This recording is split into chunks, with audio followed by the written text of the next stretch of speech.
This is probably the coolest Toyota TRD Pro in the country because it's a 2023 and it has 6 miles on it. You heard me right, 6 miles. The guy who bought it must have had a good relationship with his Toyota dealer because I know these aren't just laying around that you can get your hands on easily, but he bought 2 of these, and this is Solar Octane, which was the special color for 2023. He bought 2, one to drive, one to collect.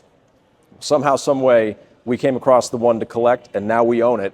And this one was never driven. Delivery miles, it's still in the wrapper. Okay, this is technically, I'd have to check the production date, but at this point, a 2.5, 3-year-old car that literally has never been driven other than to pull it into the showroom, get it on a truck. But look, this is the original wrapping from Toyota. It smells like a new car in here.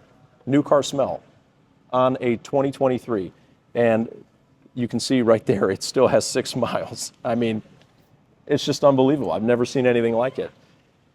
And for those who don't know, I'm sure you all do, right? Toyotas in general are just crazy. The resale on these, they hold their value better than any car in the world. I'm convinced of that. And TRD Pros on another level entirely. These go up in value. They're like the G63s of the Toyota world. And this one is absolutely pristine. I love the color. Super cool. The only problem with a car like this is when you have it, there's nothing that compares to it, right? There are no comps.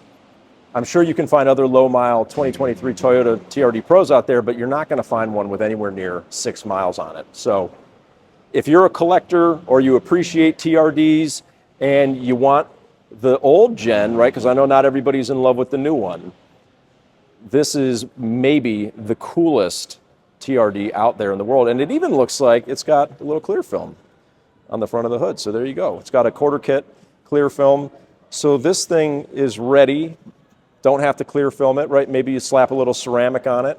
But other than that, you want a brand new car you can't get anymore, that they don't make anymore, that has the old engine that everybody liked? Boom, right there.